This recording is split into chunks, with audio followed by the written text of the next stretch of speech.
everybody, it is Kayjay from Metro Hobbies, and I'm excited to show you so many amazing games that have come in from all different walks of path, different levels, party games, medium heavy games, some really in-depth games, and some casual games.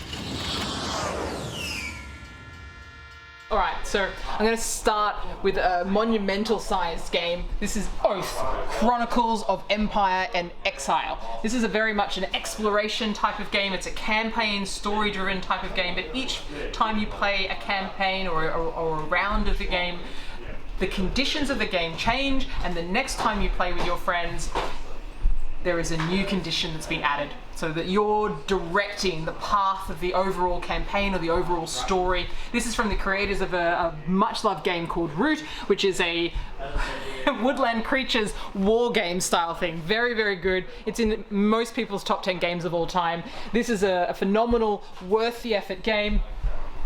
We've also got in some lighter games that I'm really excited about. These have staying power. This is a monster box version of the King of Tokyo. It's got all the expansions all in one. This game has been around for a while. It's a great Yahtzee mechanism style game where you're rolling dice, choosing them to get your monster into Tokyo. And it's no surprise how long this longevity this has. This is Richard Garfield. Now, if you don't know who Richard Garfield is as a designer, he's the guy who created Magic. All right, he knows what he's doing when it comes to creating a game that is fun and full of life, or also that attracts large groups of people. So we've also got, speaking of Richard Garfield, Bunny Kingdom. Bunny Kingdom is a great polynomial, but also kingdom area control game where you are controlling the area for your little bunnies, so you'll either have the red color or the yellow color. It's a classic, and it's a great little fun sort of area control, but with bunnies. Now we've also got another party game that I wanted to mention, which is really, really new and came in just at the end of the year, is Hues and Cues. Now this plays with a large number of people, which is often difficult to find games that can play up to 10 people. Here, you're trying to get people to guess the color. Now that actually is harder than you might think it is. So they actually have like an area where they can choose, and they have a card of which color they're trying to get, and they can give clues like, oh, it's the same color as a certain kind of flower. You can't actually say the color's name, but because everyone perceives color in a certain way, it's really difficult. You kind of have to understand and know the people you're playing with to kind of work out what color they're really trying to get at. And I like that game about sort of that deduction, but also in jokes. The other couple of games, some that I'm really just actually surprisingly are good, is Meadow. Meadow is a beautiful medium to lightweight game. Gorgeous. I'm pretty sure fans of Wingspan are going to love that one. This is a 2-player miniatures battle game. All right.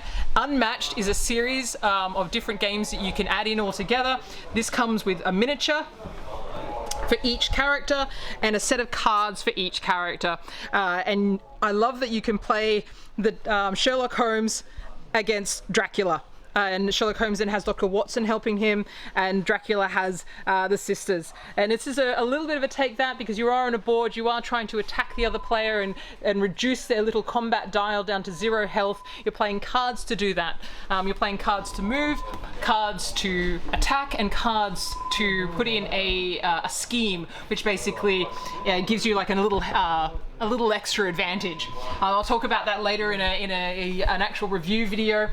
We've also got in Robin Hood. Robin Hood is an adventure book. It has a beautiful hardcover story that tells the story of Robin Hood. This is very much a choose your own adventure of Robin Hood in a box. The game mechanisms smoothly integrate with the story itself. There's a little glimpse of what that book looks like.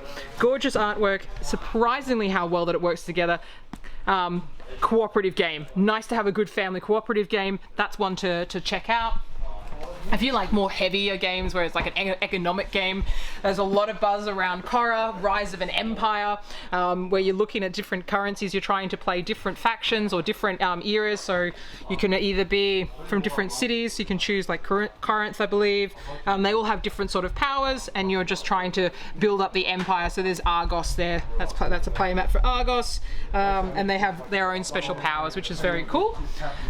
We have also got in couple of other new games. This one is an abstract strategy style game where you're actually using glass and you're trying to build up stained glass windows and stained glass objects, and there's you're collecting your little glass. It's the Murano, the Light Masters, which is nice. Now we've also got a couple of little games. There's a lot actually. A lot of really cool games came in, so I can't really highlight them all. Iello does really nice medium little family games. You've got Little Factory and Little Town. Here you're doing a production line. This one you're building up a little town. You're putting, look at the gorgeous little meeples and the cool little cards in there. I really like that. And we've also got a couple of party style games that have come in. I should not forget the party games. We've got Platypus, which is a word game where you're trying to get the little different combinations of the words in there, but you're trying to get other people to guess a particular word with different word clues. We also have from the creators, I believe, of Exploding Kittens, or maybe it's from the creators of Unstable Unicorns. It's an unstable game of happy little dinosaurs. Great party style game, but card game really. Ages 8. It's a 2 to 4 player game. Got a little scoring track there, and look at those dinosaurs, dinosaur meeples. How adorable is that? There's already a bunch of expansions. That's how popular that one was instantaneously. So look, there is a lot that has come in. A lot of amazing things. Some classics, some little small game 2-player game classics like Schotten, Totten, where it's a battle with cards against each other. Oh, and one that's a family weight version of Seven Wonders is Seven Wonders Architects, which actually streamlines the system where you're really just playing the person's either side of you. So it scales incredibly well from 3 to 7 people, where any kind of interaction that happens with what you're doing on your tableau when you're playing cards into your tableau affects the person's that's next to you. Seven Wonders is a streamlined, family weight version of Seven Wonders, and it's taken all the best parts and streamlined it down into Seven Wonders Architects. So it's definitely worth checking that out. All right, that is a lot of games for one video. So that's where I'm going to leave you. I'm going to leave links in the description below. Check it out, and remember, if you can imagine it, there's a game for it.